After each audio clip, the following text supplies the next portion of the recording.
প্রিয় ষষ্ঠ শ্রেণীর শিক্ষার্থীবৃন্দ, সাই টিচারের পক্ষ থেকে তোমাদের আবারও স্বাগতম। আমি আবারও আরেকটি ভিডিও নিয়ে তোমাদের মাঝে হাজির হলাম। আজকে আমরা এই দ্বিতীয় অধ্যায় যতগুলো প্রশ্ন আছে সেগুলোর সমাধান করার চেষ্টা করব। প্রথমেই আছে শূন্যস্থান পূরণ। এখানে 1 নাম্বার প্রশ্নের মধ্যে আছে শামুকের দেহে ড্যাশ ও ড্যাশ থাকে। তাহলে আসো দেখি কি। শামুকের দেহে শক্ত খোলস ও মাংসল পা থাকে। স্তন্যপায়ী প্রাণীর ড্যাশ বেশ উন্নত। স্তন্যপায়ী প্রাণীর মস্তিষ্ক দেহের গঠন বেশ উন্নত। উদ্ভিদের সবুজ কণিকা থাকে, তাই তারা খাদ্য প্রস্তুত করতে পারে। অথবা যদি বলে উদ্ভিদের সবুজ কণিকা থাকে তাই তারা সালোক সংশ্লেষণ করতে পারে, তাও হবে। ছত্রাক অসবুজ, তাই তারা নিজের খাদ্য নিজে তৈরি করতে পারে না। নিজের খাদ্য নিজেই তৈরি করতে পারে না। এরপরে আসো দেখি যে বহু নির্বাচনী প্রশ্ন। ইউগ্লেনা হলো এককোষী এক ধরনের জীব। ইউগ্লেনা কোন রাজ্যের অন্তর্ভুক্ত? মনেরা। ইউগ্লেনা যেহেতু এর মধ্যে সুগঠিত নিউক্লিয়াস আছে কিন্তু এককোষী, সুতরাং মনেরার মধ্যে পড়ে না, প্ল্যান্টির মধ্যে পড়বে না, ফাঞ্জাইয়ের মধ্যেও পড়বে না, পড়বে হলো প্রোটিস্টা। পরভোজী জীবের বৈশিষ্ট্য হলো এরা সূর্যালোকের উপস্থিতি খাদ্য তৈরি করে।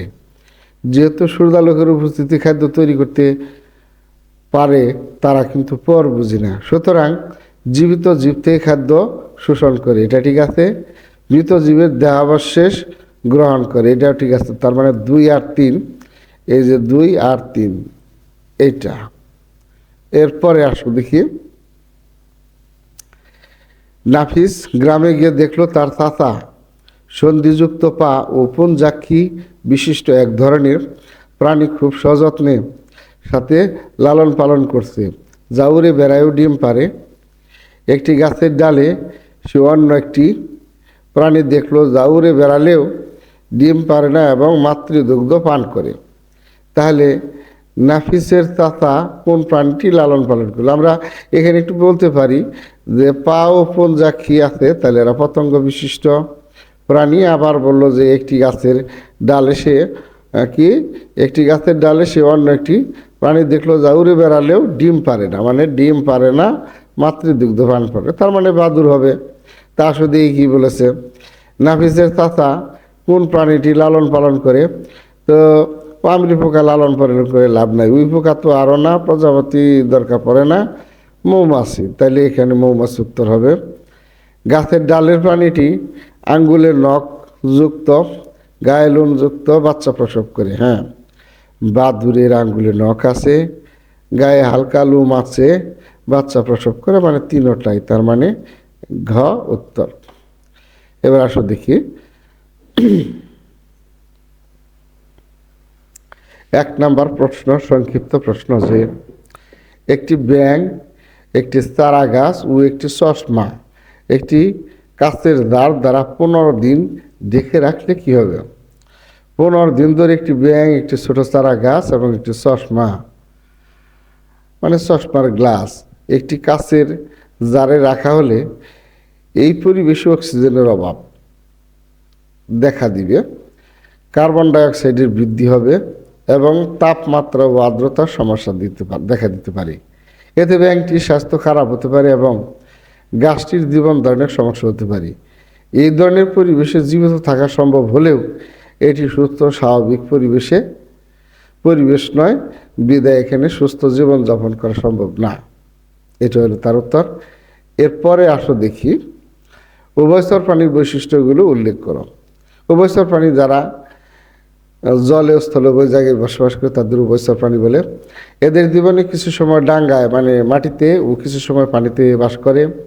এদের ত্বকে লোম, আইস বা পালক কিছুই থাকে না, যেমন ব্যাঙ। 2 জোড়া পা থাকে, পায়ের আঙ্গুলে কোনো নখ থাকে না। ব্যাঙাতি অবস্থায় এরা ফুলকা ও পরিণত অবস্থায় ফুসফুসের সাহায্যে শ্বাসকার্য চালায়। এটা হলো উভয়চর প্রাণীর বৈশিষ্ট্য। 3 নম্বর প্রশ্ন, শৈবাল, মশ ও ফার্নের মধ্যে পার্থক্য কী কী?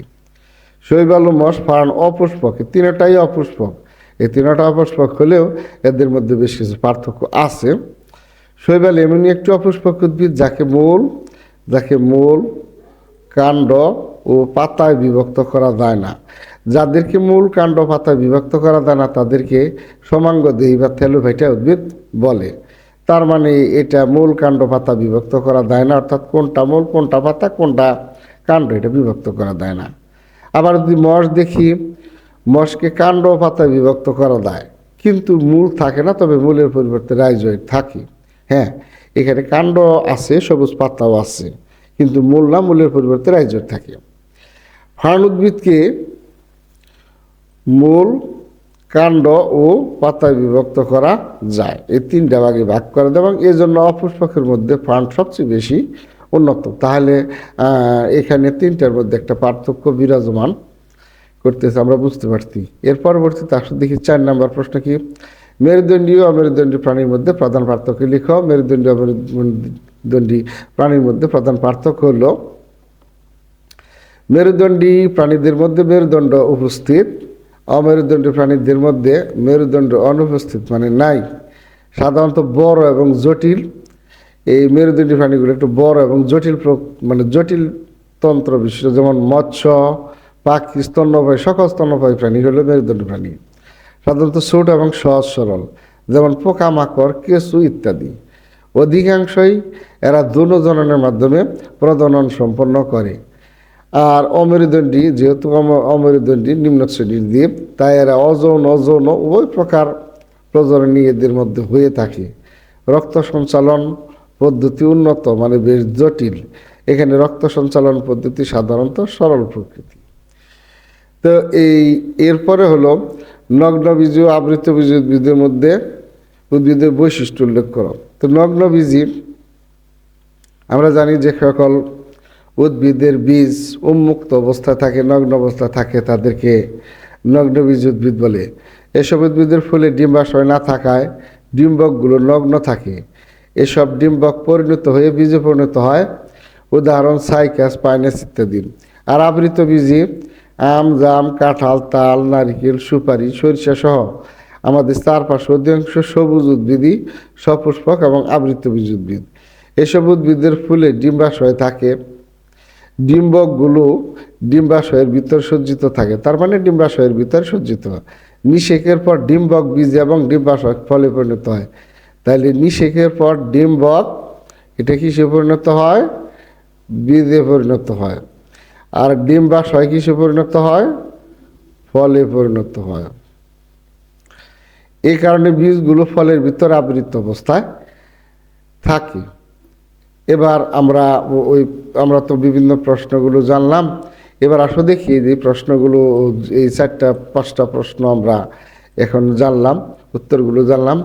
এখন সৃজনশীল প্রশ্ন। সৃজনশীল প্রশ্নের মধ্যে তোমরা যে এইটা দেখতেছো, স্ট্যাম্প বা অনুচ্ছেদটা, এখানে 2টা চিত্র দ্বারা বোঝানো হয়েছে। চিত্র এ দ্বারা বোঝানো হয়েছে চিংড়ি মাছ, এবং বি দ্বারা বোঝানো হয়েছে একটা রুই মাছ। তো মেরুদণ্ড অমেরুদণ্ড প্রাণী কাকে বলে তা তোমরা জানো। যাদের মেরুদণ্ড আছে তাদের মেরুদণ্ডী, আর নাই যাদের অমেরুদণ্ডী।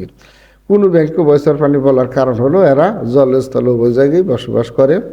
অর্থাৎ এই ক্ষেত্রে তোমরা উভয়চর প্রাণীর বৈশিষ্ট্যটা লিখবে।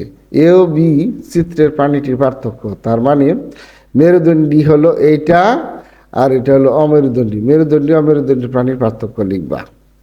আমাদের জীবনে বি প্রাণীর প্রয়োজনীয়তা, মানে মৎস্য। এই মৎস্যের প্রাণীর প্রয়োজনীয়তাটা কি, সেই প্রয়োজনীয়তা উল্লেখ করবা। যেমন ধরো আমিষের জন্য প্রয়োজন আছে, এটা চাষ করে বেকারত্ব দূর করা যায়। হ্যাঁ, তারপরে আরও অন্যান্য বর্ণনাগুলো তোমরা এর মধ্যে পয়েন্ট আকারে, 4টা পয়েন্ট আকারে উল্লেখ করবে। এবারে দেখি সপুষ্পক উদ্ভিদ কাকে বলে। যে সকল উদ্ভিদের ফুল ফুটে তারা সপুষ্পক উদ্ভিদ। এখানে ক দেওয়াতে একটা নারকেল গাছ, খ দেওয়াতে একটা বট গাছ। ক উদ্ভিদের বৈশিষ্ট্যগুলো উল্লেখ করো। ক উদ্ভিদের বৈশিষ্ট্য উল্লেখ করলেও নারকেল গাছ একবীজপত্রী, আর এই খ বট গাছ হলো দ্বিবীজপত্রী উদ্ভিদ। আমরা একটা কথা এর মধ্যে বলি নেই, যে সকল উদ্ভিদের সমান্তরাল শিরাবিন্যাস বিশিষ্ট পাতা থাকে তারা কিন্তু একবীজপত্রী। আর যে সকল উদ্ভিদের জালিকা শিরাবিন্যাস বিশিষ্ট পাতা থাকে, যেমন বট গাছের পাতা জালিকা শিরাবিন্যাস বিশিষ্ট, সুতরাং বট গাছ হলো দ্বিবীজপত্রী উদ্ভিদ এবং নারিকেল গাছ হলো একবীজপত্রী উদ্ভিদ। তো ক ও খ উদ্ভিদের পার্থক্য, তার মানে একবীজপত্রী দ্বিবীজপত্রী উদ্ভিদ দের মধ্যে পার্থক্য।